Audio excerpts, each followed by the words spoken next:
이번에는 통합적 사고입니다. 통합적 사고는 둘 중 하나를 뜻하는 트레이드 오프 대신에 둘 모두를 취하는 사고방식이죠. 우리 속담 의 좋고 매부 좋고를 떠올리면 되겠습니다. 최근에 와서 통합적 사고가 새로운 문제 해결 방식으로 강조되고 있습니다. 자, 지금 이 문제에서 보듯이 실제 통합적 사고를 묻는 문제가 출제됐죠. 그래서 이와 같은 흐름에 맞춰서 어떤 문제가 출제되고 있는지, 풀이 접근법은 어떻게 되는지 이것을 미리 충분히 익힐 필요가 있는 거죠. ACS 국어에 이와 같은 자료가 있었습니다. 둘 중 하나 대신 둘 모두에게 적합한 현실 해결책을 제시한다. 둘 중 하나는 트레이드 오프를 뜻하죠. 경제학의 근간이 되는 사고력입니다. 둘 모두는 통합적 사고죠. 앞에서 우리가 얘기했죠. 통합적 사고는 의 좋고 매부 좋고를 생각해라. 그러면 모두에게 좋은 방안을 제시할 수 있다. 이것이 새로운 흐름입니다. 그래서 이와 같은 개념에 대해서 이해를 하고 있으면 문제풀이가 쉬워지죠. 자, 통합적 사고 관련 기출문제를 보겠습니다. 11년도에 이와 같은 문제, 지문이 제시됐었죠. 그런데 결과는 마젤란의 죽음으로 끝났다. 그 까닭은 어디에 있었을까 하고 문제를 제기하고 있는 거죠. 마젤란이 갖고 있는 지식은 항해술이 대부분이었다.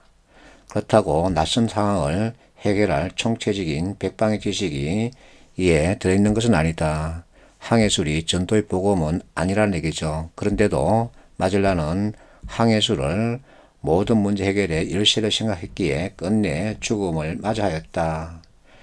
마젤란의 죽음은 왜 다양한 지식의 가로에 근거한 문제 해결 능력을 키워하는지 일깨워준다.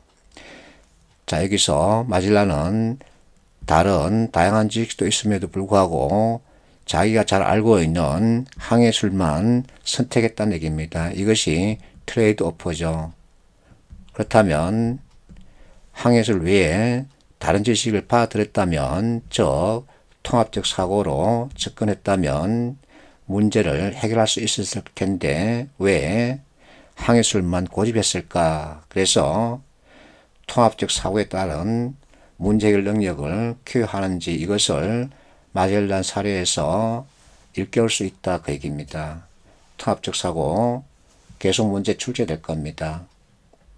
그러면 통합적 사고가 어떻게 출제되는지 문제 유형을 보겠습니다. LCS 문제죠. 발문에서 보면 일 중독자란 평판을 얻을 정도이다. 일에 관한 누구보다도 열정을 가지고 있다 자부하면서도 정말 일에 중독된 것이 아닌가 하는 걱정이 들기도 한다. 오늘도 팀장이 여러 가지 업무를 맡겼는데 대충 따져보니 퇴근 시간 6시까지 끝내기는 도저히 역부족인 것 같다. 그러면 자 6시 칼퇴근하고 싶은데 나에게 주어진 일 보니까 칼퇴근 힘들다는 얘기죠. 결국 야근을 해야 하는 상황에 처했다는 얘기입니다. 그런데 오늘은 아들 생일합니다. 오랜만에 가족끼리 정식 사기로 약속이 됐다는 거죠. 그래서 발문에서 문제 2개가 잡힙니다. 야근을 해야 하는 상황, 그리고 가족 정식사 이렇게 겹치는 거죠. 이럴 경우 어떻게 하면 좋을까? 그런데 적절하지 않은 것을 묻고 있죠. 1번 보세요. 나에게 주어진 일이기에 스스로 책임을 완수한다 그러면 가족 정식사 포기하고 야근을 하겠다는 얘기입니다. 이것은 둘 중 하나 사고방식이죠. 자, 이와 같은 상황에서 여러분들이 만약에 이런 질문을 받는다면 답을 3번으로 던져야 합니다.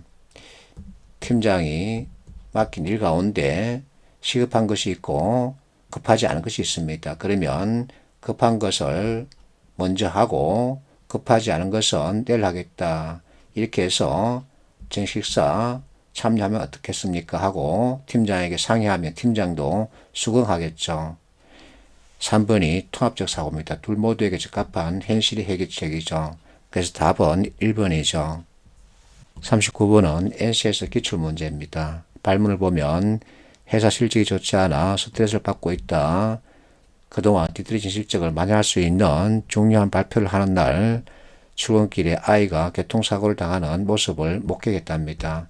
이런 상황에서 어떤 행동을 취해야 되겠니? 하고 묻고 있는 거죠. 자, 여기 발문에서 두 개의 문제 발견할 수 있죠. 하나는 중요한 발표가 있는 날입니다. 그러면 발표를 잘하면 그동안 뒤떨어진 실적을 만회할 수도 있다는 얘기죠. 그리고 아이 교통사고 일어난 모습을 봤다는 거죠. 둘 모두를 좋게 할 수 있는 방법이 무엇일까 하고 묻는 거죠. 1번 아이 병원으로 옮겨 아이 생명을 구한다. 그러면 일은 포기한 거죠. 아이 생명을 구했기 때문에 다음날 뉴스에 나올 겁니다. 자기를 희생하고 생명을 구했다는 거죠. 그런데 회사 돌아가면 잘릴 수도 있습니다. 왜냐하면 회사 업무를 등한시한 거죠. 2번 신고하고 주변 사람들에게 아이부터 회사로 출근해서 발표 마무리한다. 이것이 둘 모두를 좋게 하는 사고방식이죠. 그래서 답은 2번이죠. 3번 못 본 척하고 그냥 지나쳐 회사 출근한다. 아이는 포기한 거죠. 사람이 아니죠. 4번 운이 없다며 회사 출근하지도 않고 아이 돌보지도 않은 채 어디론가 가버린다. 그러면 인간이 아닙니다. 자, 이와 같은 사고방식 이해를 잘 해야 합니다. 18번 앞에서 우리가 봤던 문제죠. NCS 문제입니다. 이와 같은 법령 관련 정보를 제시하고 대화를 보여주고 있습니다.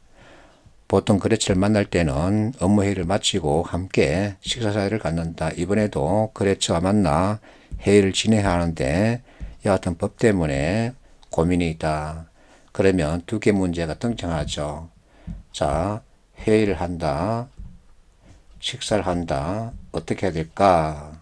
그래서 둘 모두를 좋게 하면서 자기들이 법령을 위반하지 않는 방법은 무엇일까 하고 묻는 거죠. 1번 보면 거래처 회의 취소한다. 그러면 둘 중 하나를 선택하는 거죠. 이것은 옳은 방법이 아닙니다. 둘 모두에게 적합한 현실 해결책을 제시할 수 있어야 되죠. 자, 회의 진행하고 식사 대접받는다. 그러면 법령 위반이 되는 거죠.